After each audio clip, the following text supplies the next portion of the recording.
Hello, everybody, and welcome to Level the Field Leadership. My name is Dr. Rachel Gallardo, and as always, I'm very thankful, very honored that you have taken some time out of your day to listen to whatever it is we happen to be talking about today. I'm very happy that I have somebody that has a ton of experience in sales that is going to be joining me, that I get a chance to interview. And quite frankly, I am terrible at sales. Absolutely terrible at sales. It's not my area, not my cup of tea at all. So I'm always very interested to hear people that are really strong in this area because I don't believe in weaknesses. I believe that we have areas of opportunity to get better. And so that's what I'm going to chalk today's conversation up to. If this is your first time, then I don't want you to do anything. Just want you to kick back and kind of listen. And if you feel so inclined and you feel that this was beneficial to you, then feel free to subscribe wherever you're hearing the sound of my voice. But without further ado, I'm going to go ahead and just jump right on in. So, my guest today is Glenn. He is a seasoned sales leader, author, speaker with decades of experience in building high performing sales teams and driving revenue growth. Glenn is best known for his practical relationship focused approach to sales, which he outlines in his book, Never Sit in the Lobby, which is a very interesting title. I'm going to have to ask you about that. Throughout his career, though, he has helped organizations and professionals move beyond transactional selling to create meaningful, trust-based client relationships. His insights continue to influence leaders and sales professionals looking to elevate both their performance and their impact. So, Glenn, hi. Hi, Rachel. Thanks for having me today. Yeah, so very glad that you're here today. And for those of you who are not new to the gig, you know that I like to base everything around scripture because who we are and our work life, those are Yeah, not really separated. We're the same person. So yeah. today is all about Luke 16:10. Whoever can be trusted with very little can also be trusted with much. So let's just jump right on in. Glenn, you've had a very long and successful career in sales. So tell me about some of those early experiences that really shaped how you approach not only selling, but just building relationships in general. Yeah, so I started actually as an electronic technician because I sell electronic stuff, right? And we can go into that later, but it's basically electronic equipment that people use, engineers use, and and I was using that type of equipment working for the Canadian government and the weather service, and I was fixing this stuff, and my boss came to me and said I seemed like someone that would be better suited for sales, right? So I got basically kicked out of the government for working too hard. What a surprise, right? Shocker. Yeah, shocker. Yeah, shocker. Yeah, and I was 25-ish kind of age and got a job in technical sales, selling electronic equipment. And I realized early on that it was almost, sort of a cheat code to life, to go into sales in the sense. And what I mean by that, and you'll know this being a doctor, that how much schooling it takes to get those letters past your name, right? And I'd then, rather not and talk with about it, but yes. yeah. But with those advanced degrees and what have you, you sort of get an escalating income, right? And there's you know, there's not a lot of jobs out there where you can escalate your income without a requisite amount of training or education, right? But sales is like that's why I call it a cheat code, right? Like you can be a high school grad or a college grad or whatever, you get a job, and if you're good at sales, you can multiply your income every year, right? And that was the very first thing that I learned. And you know that you could start out making 50K, and if you're better you could double it, you make 100K in 2 years, right? There's no other kind of real job other than entertainer, maybe, or sports or something where you can do that, right? And Yeah. so that was where I'd realized that sales was a real interesting game, and I really liked it, right? And so the second lesson that I learned was that the owners were making a lot more money than I was, right? Right. Yeah. So the Another salesmen shocker. are, yeah, yeah. So the sales guys can do well, sales gals, guys, whatever, can all do well, and but they're only getting paid when they sell, right? There's a secondary cheat code. The next level up in the game is, if you can own a business and hire other salespeople, now those people expect a base salary and what have you. So it's not a free, it's not a free ride for you as the owner, right? You take on a fair bit of responsibility and risk, you have to structure a business that can support a team and what have you. But then you escalate the cheat code, right? You're an order of magnitude. You sell if you're selling, you get paid when you sell, and if your employees are selling, you get paid when they sell. Right. And yeah, and then so that was you asked me what I'd sort of learned early on, or what those are some of the one of the two most important facets that I had learned, amongst many other things, which we can dive into, But I'll let you Yeah. ask any questions you want or something. I'll Yeah. stop Yeah. rambling. So I think for me, like the hardest thing about sales in general, so two things. Number one, I don't care what position you're in, you're always selling something, whether that Yeah. be actual tangible product, or maybe you're selling an idea, or maybe you're selling why you need to have more money added to your budget, or you're selling why you need to add another person to your team. So I think even if you're not, your technical title is not a salesperson, I think we all have to do some element of sales no matter what. And so my second component to that is a lot of people are very, very fearful of rejection. And so if they're in a sales position, or, what completely deters them away from sales is, well, I don't know if I can handle receiving that many no's. So let me go get something where I don't have to have quite as much rejection over and over again. So I'm sure, given the career that you've had, rejection is just kind of second nature to you at this point. But I mean, how did you overcome those initial hurdles, and what advice would you give people who are not necessarily in sales, but they do have to sell on a regular basis to be successful as leaders for their team? Yeah, there's so many facets to what you're saying and ways of attacking it. But a few that come to mind are like you already said, right? You're always selling. So you don't get to not sell. You don't get the opportunity to not sell. It's just mandatory. It's just the words you use to wrap around it on what you're calling it. Like you might call it a negotiation meeting with your boss about a funding for a project, for a research grant. Mhm. That's definitely selling, whether you like it or not. Now, what didn't happen was exactly who your boss is, what time the meeting is. You didn't have to make 9 cold calls on the phone to try to get one meeting where the guy would allow you to come and see him and present your offer, product, or service or whatever. And that's kind of the real difference in sales and business selling internally, in the sense that usually when you're selling internally, you're selling to an audience of known people that are kind of captured audience, right? One of the hardest parts of sales, and it gets even harder as in the 40 years I've been in it, well, since 1985. That's like I think 41. The it gets harder and harder every year to actually get in front of the customers and to present your features and benefits, your product, service, or whatever you're selling.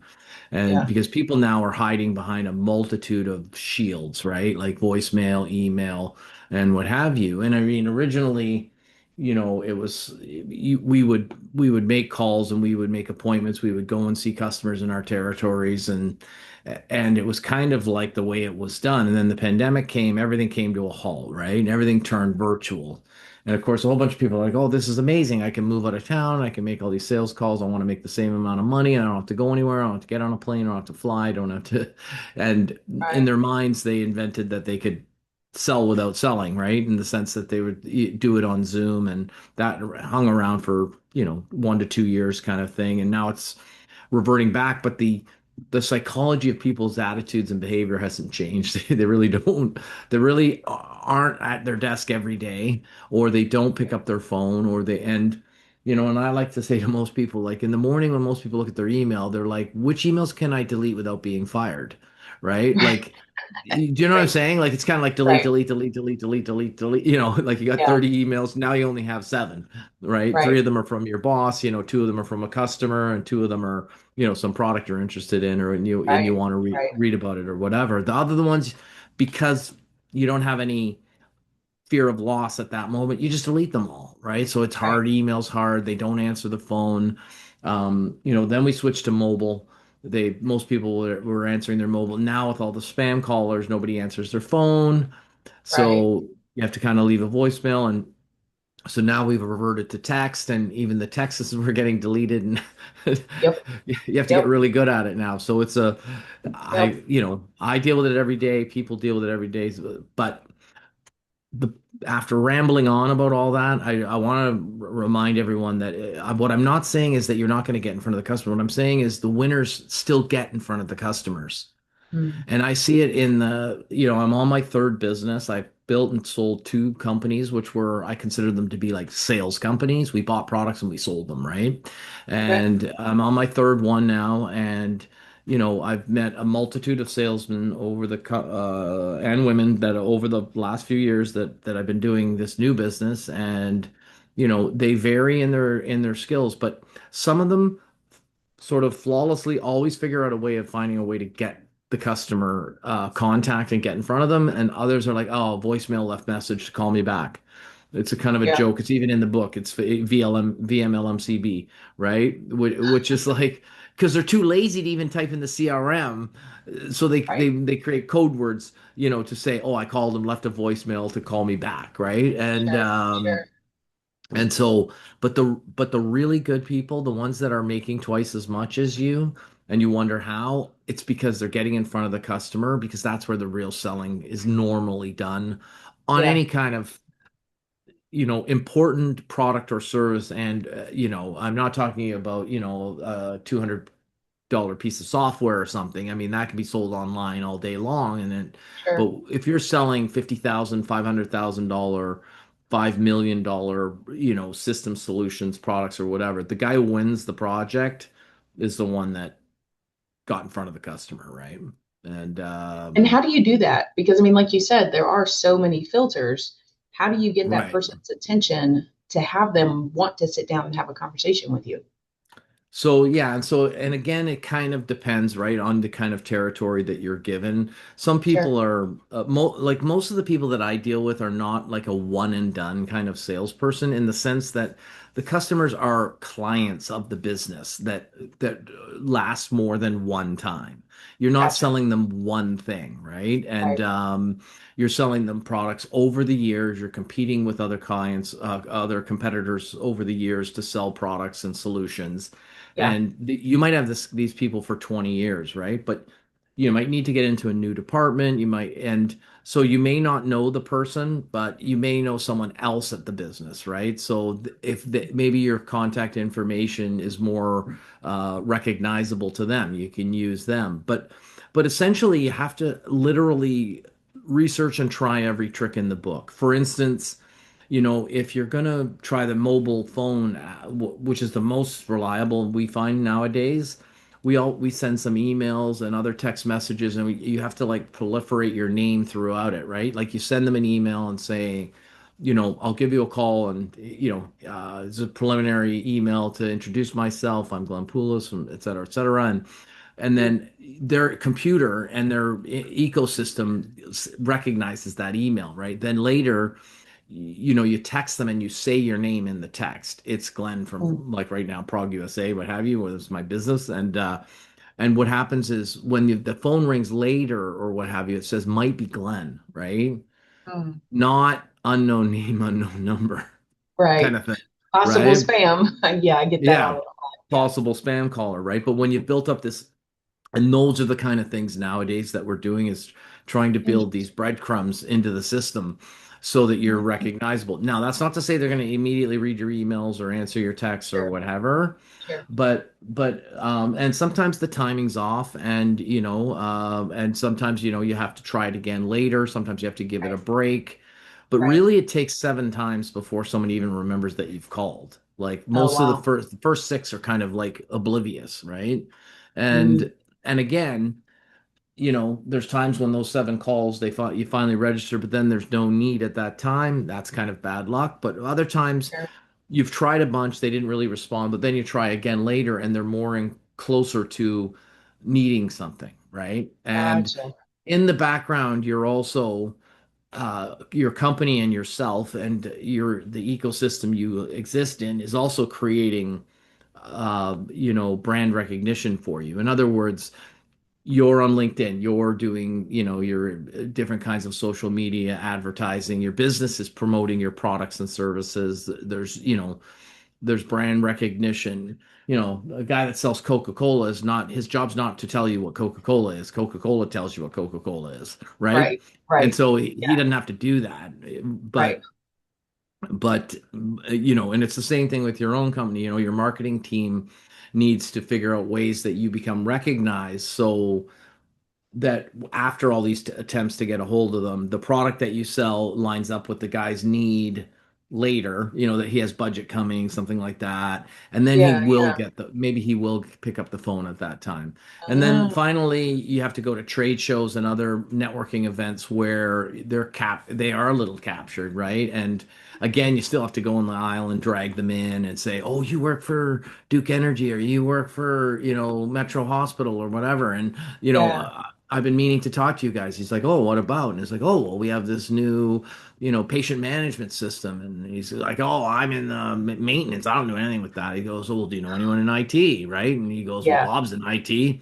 Oh, Bob, who? Okay. And so then you call Bob and say, Bob, I was talking to Joe in maintenance. He said you really would you'd love to see what we're showing.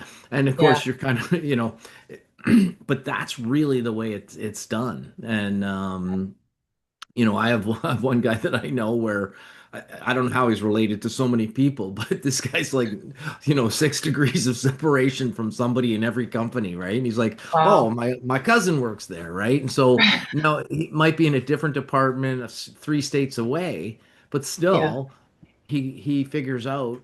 And they can go get access to the company directory, and maybe that person's not the call, but they can say, "Hey, well, the director is so and so. Call the director, right?" Or, Mm. and yeah, so that was I was very long-winded there. I'm sorry, but that's No, kind of that's very. the way it's done, right? Yeah, I'm And then thinking and about then people that have like pitched things to me, and I'm like, oh yeah, that did happen. Okay, that's why yeah, this happened here, and no, that timing right. wasn't right. But then, Yeah. 4 months later, they reached out again, and so yeah, Yeah. it makes total Yeah. sense. Yeah, And that's why I'm very specific with people when I do end up getting on the phone with a salesperson or whatever. Like I'm like it's sort of like, and of course, part of it's pity, because I'm a salesperson, right? So you kind sure, of feel sorry for them. That's why I always tell you right. when you're totally stuck and you need to call a company and you must get a hold of them, it's easy. Just call the sales department. They get fired if they Uh-huh. don't answer the phone, Right. right? And if you're Good lucky, you can point. get this. Good You point. try to get this. You try to get the sales manager on the phone, right? Because Ah, the okay. sales manager, more so than a salesperson, probably knows people in other departments like marketing, engineering, finance, all the different, and can give you a name that's relevant and even maybe soft transfer the call and, things like that. And this sounds like tricky and glitchy and, and sneaky or whatever, but I mean, it's all perfectly natural and normal. And, Sure, sure. the person, when you get salespeople on the call and you tell them why you're calling, they often giggle and they think it's funny and they're like, wow, I got to try this now, like, Right, what a right. great idea, right? It's the Sure, only department that sure. has to pick up the phone, right? And Yeah. that sort of an accounts receivable, and Okay. Yeah. yeah. But then finally, Interesting. and I'll give you a chance to ask a question, but I wanted to say, and then the most important thing is when they finally do answer, pick up, respond or whatever, you have to be prepared to say the right things once you do that, right? Once you're connected, right? You don't want to be wasting that opportunity, and that's where a lot of people go wrong, is what they say when Yeah. they first connect, right? So Yeah. Yeah. Yeah. Okay. So that's actually a great segue into my next question because I have dealt with some salespeople that after talking to them, I immediately felt like I needed to go take a shower. yeah, It was like, ugh, so gross. Like, stop. There was a moment where my husband and I, this was a few years back, we were trying to purchase a car, and the right, guy had my husband and him had already like talked through everything and whatever. Called me on the way. I called my husband on my way home. He was like, hey, meet me at the dealership. I've got two options for you. Don't care which one, pick which one. And the guy continued to try to sell.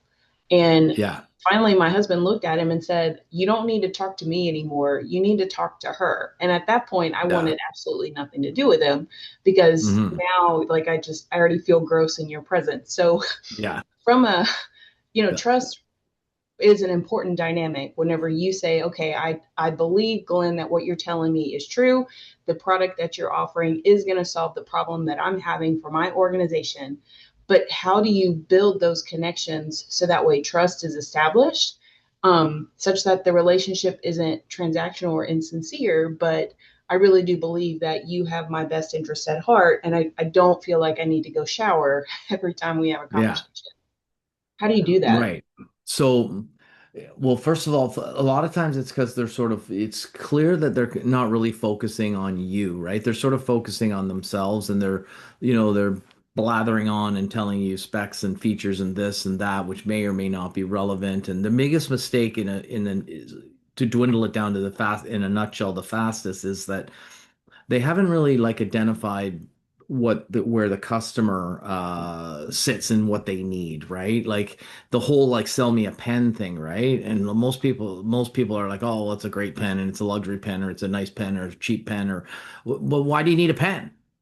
Right? Yeah, Like they say, well, sell me a pen. Well, why do you need a pen? Right? Like, and start right. with that, right? And so, I use car analogies all the time, and because oftentimes it's people can immediately relate to them, but like sort of like to give you an example of a mistake, right? I might go into a dealership, maybe it's a young guy doing the selling. I'm old, obviously, right? And, I'm looking at, let's say, I'm probably going to go into a Mercedes dealership because I love Mercedes, right? But he's going to start telling me about like AMG and like, 600 horsepower motors and, all sorts of stuff like this. And, because there's a lot to do with that car line. It's got to do with how fast they are and how powerful they are and this and that and whatever, right? Hmm. But I actually personally care zero about that, right? Like Right. as long as it's peppy and I can get around people on 2-lane highways and whatever, I'm Yep. happy. Yeah. What I want is the car that'll like pretty much drive itself because I'm half blind. And and I mean I want something that's going to do most of the driving for me, and that's all I really care about. Is the luxury features, some of them Sure. I don't listen to loud music anymore. So I don't really care about the, Blaupunk stereo or the, Right. Right. all these fancy stereos that, Yeah. all I really but and if the proper salesperson if they would probe me in the beginning, they would know what was important to me, right? Like I would tell Mhm. them right away, like adaptive cruise control, active lane assist, collision avoidance, the Heated best seats. possible Gotta heated have the seat, heated seats. possibly cooled seats, maybe, Yep. Yep. heated steering wheel, and then lots of cameras and things like that. And like, oh yeah, and what Right. about speed? I'm like, I don't care about speed. So because a lot Right. of those cars, they're available in the regular and the AMG, right? And in the AMG, you're just paying for a better motor and better suspension. I'm not going to pay for that, right? Right. And so, but when it's like, let's say, you're selling, you could be selling hardware or software to a business, right? In a way it's kind of easier because with selling a car you don't get a lot of face time with the people. They might walk in the door and you got to immediately figure out, does he care about speed or does he care about luxury, right? But in Mhm. a business you can use Google and now obviously AI to figure out everything you could possibly can about the business, and that's where most people are lazy and they don't really figure out, I'm calling this exact person at this exact company to sell them this exact product or service, right? Why do they need it? Like, what do they make? What do they sell? How do they make their money? And Mhm. so, and try to figure out of the bevy of products that you sell, which ones are the right ones and why they might want them and what their state will change to after they own your product. And Mhm. you got to get all the way to the end to say, like, they don't care about it going fast. They don't care about this, that, the other thing. But right, and then they can say to you, like, imagine a car that you can get in, and as you walk up, it opens the door for you, heats the seats, or cools them in Mhm. in the summer. Mhm. You mentioned you just verbally say the destination, it sets it for you, and it does 90% of the driving. We can turn it off if you want, and and you can just rely. I'm like sold, like Right. Right. and What are my so. color options at that point? Right, exactly. You don't feel like you need a shower because the person Yeah. kind of immediately they figured it. But in a business, the product you're selling might have five key things that are all radically important but different. And a lot of people, they want to tell you all five of them, right? Like they keep selling to your husband when they need to talk to you, right? And you want Right. safety harnesses for car seats, and your husband wants a two-door convertible for the weekend, right? And that kind of thing, right? Sure.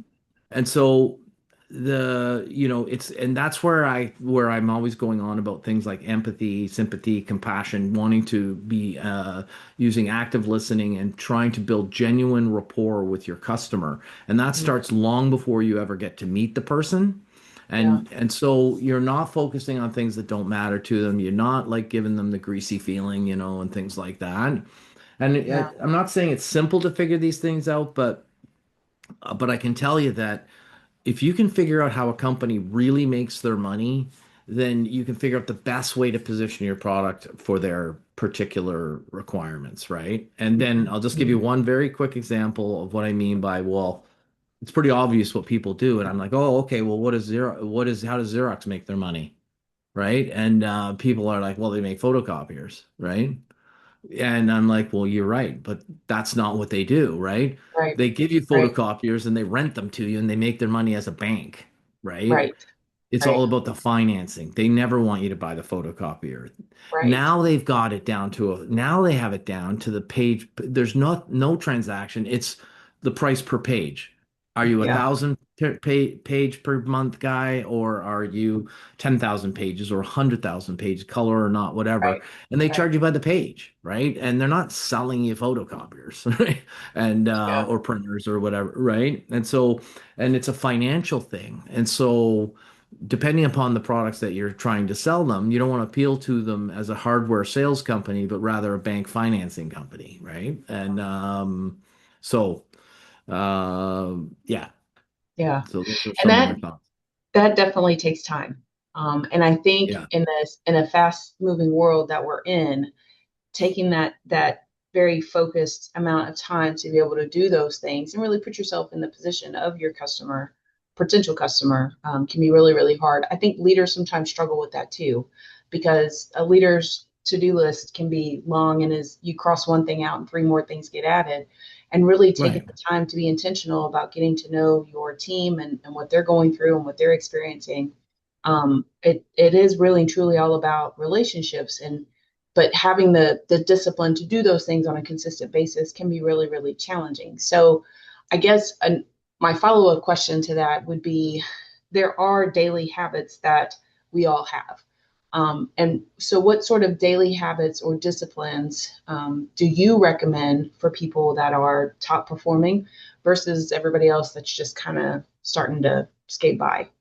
Like, what is there any pointers or tips that you do on a regular basis to kind of help? Because I mean, you've built all of these organizations, right? And so, what is it that you did to be able to do those things?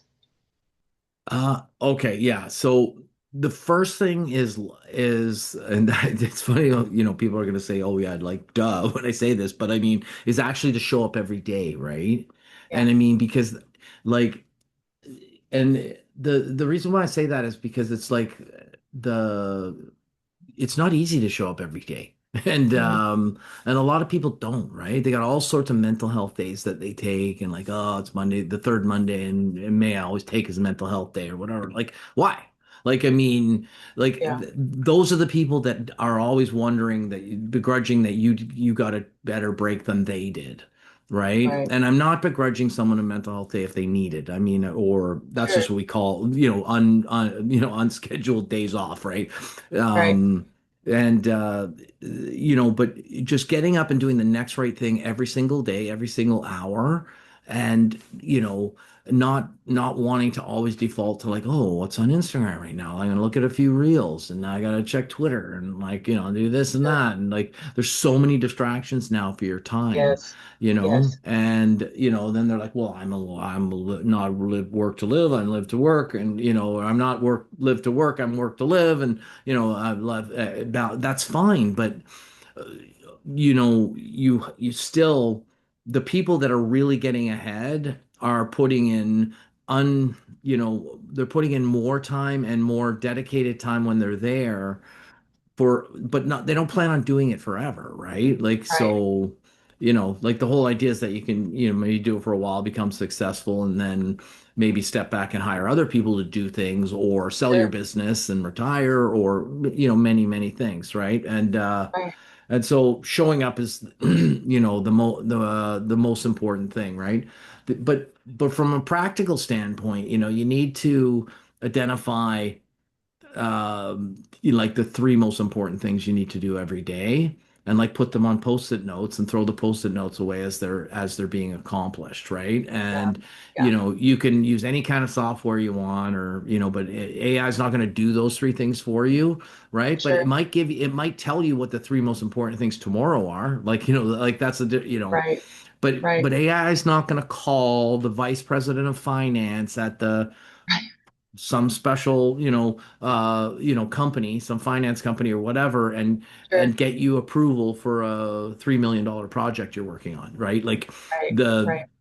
you have to do that part, right? And then Right. and it's funny, it's like, well, first I'm gonna like do this, and then I'm gonna do something that's more comfortable, and this is more comfortable, and people are always sort of chasing comfort, and but the thing is, as you get through those harder things, it actually feeds your positive energy Yeah. more. You're just sort of driving yourself more negatively as you do all the avoidant things, right? Yeah. And Yeah. when you like, I tell salespeople, I know it's hard to get in front of the customer, but once you get there, that's the best part of your day. So you should Right. always want to be there, right? Like I Right. like people that are in Broadway plays don't like going to daily practice sessions. They want to Right. be in front of the Right. crowd. But Right. when they're in front of the crowd, they're not begrudging all the time they spent practicing. Right. So no one's asking you to like practice. Like, no one's Right. asking you to Right. enjoy it, right? Sure. But you got to be there so that you can get on stage, which is what they're paying you to do, Right. and that's where you're going to have the best time, right? So Yeah. you Yeah. you want to try to reduce distractions, right? And for me, I have kind of a complicated situation because my business is in Florida, but I'm actually Canadian, and so Okay. I have to divide my time. And but Yeah. when I'm Yeah. when I'm in Florida, I have an office and a warehouse and whatever, and I get up every day. And yes, I could do my stuff from the office at home, but I never do. I get up every day, shower, go to work all day, come home at night at dinner time, Yeah. right? And so, because I don't have any kind of like unnecessary distractions at work. There's distractions, but they're not like, I don't have some guy coming that wants to sell me new windows at home, knocking on my Sure. door, and Sure. there's so the other thing is like, the that people don't do but should do, yeah, so reduce the distract, but also it's like follow up quickly, right? Like that's where a lot of people get lazy again, and they're Yeah. just like, oh, I'm Yeah. gonna like, oh, okay, so they were here Tuesday, I'll follow up with them Monday, right? No, I'll follow up Yeah. from like Wednesday morning, like right Right. away. Right. Like you were here last night, what did you think, right? and Yeah. and Yeah. then you start to peel the way layers away. And like I was thinking of getting a car in Florida, right? Like this is about me, and so I reached out to a couple of places, and then I realized that I'm not sure the timing's really right for me. And like, because I have two French bulldogs, which I drive down. And so I usually bring my Canadian car. So I'm thinking like, why do I need a US car, right? And so I told the Yeah. person, I'm not likely to look at something till after the summer. So feel free to follow up with me, but I would do it in like the end of the summer. And Yeah. yeah, and the but so I'm trying to give them the right frame of mind, because this particular lady was very good at follow up, and I was like, I was impressed with her, and she wasn't annoying or anything like that. Yeah. And Yeah. she did a few things, like she said, well, because I was looking at the Mercedes and also this Jeep product, right? And Okay. she fired me off a couple of flyers and things about the Jeep things, which were cool and interesting and relevant to me as a person that might want it to be in this Jeep, right? And Sure. Yeah. yeah, and then the other thing is just keep moving, like every day, like you have to do it every day, because Yeah. Yeah. every day, it's like a journey of 1,000 steps begins with the first step, right?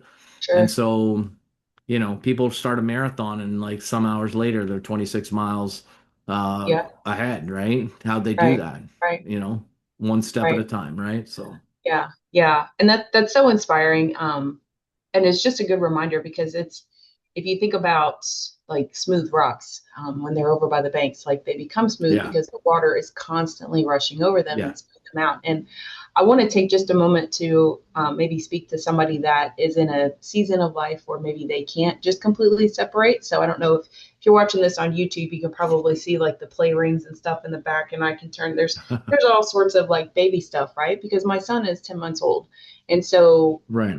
sometimes we can't like power through for 8 hours, but if you can grab 15 minutes here, 30 minutes there, 5 minutes here, Glenn, to your point, I could sit and scroll on social media for 2 hours while my son is napping, or I could be reaching out to guests like you. I could be creating an outline. Like there's plenty of other things that I could be doing that are going to be more valuable use of my time long term, versus satisfying that temporary need.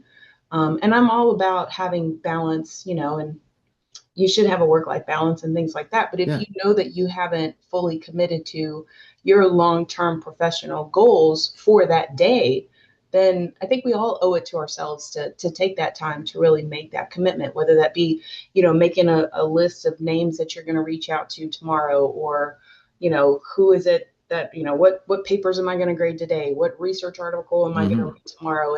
And you mentioned the thing about post-it notes. I'm still very much old school. I like to write things down, but there is a lot of research that talks about momentum. And if you can remove that one sticky note, even if you have three more that get added the next day, the momentum that you have will help you to be able to tackle those things before you know Yeah. it. And while it might seem like there's a lot piling down on you, the momentum that you carry by accomplishing these things and having them removed off of your plate will actually take you a lot further than just letting them continuing to compound. So I was thinking about those things Yeah. as you were talking, because I think it's pertinent to our discussion. Yeah.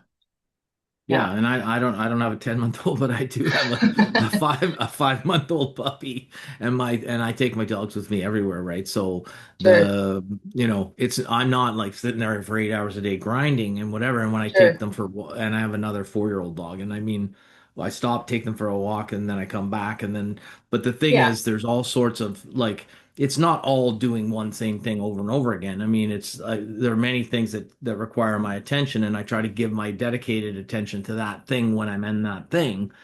right. Um, Right. but but And I not think that's the key part. Like don't yeah, if you're doing something, do it 100% and yeah, don't get right. distracted by something else. So, Yeah, yeah. exactly. Exactly. Yeah. Well, we've come to a point where I like to call it the shameless plug.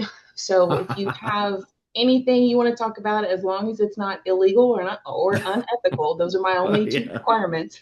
I'm going to turn the floor Uh, over to you for 2 minutes to talk about whatever it is you'd like to talk about.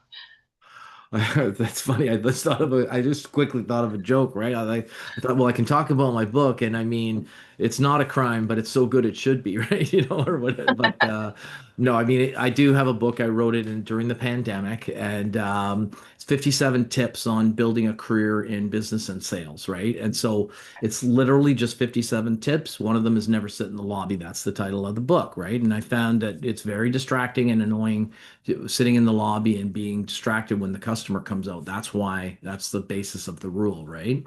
And so if anyone would, and it's also an easy read because you don't have to read the whole book. You can read any tip at any point, and these Mm, are all very, very good, tips. Another tip I love to share, right, is never forget a face, right? And I mm, explain to people how I do that, right? Because I'm not sitting in the lobby.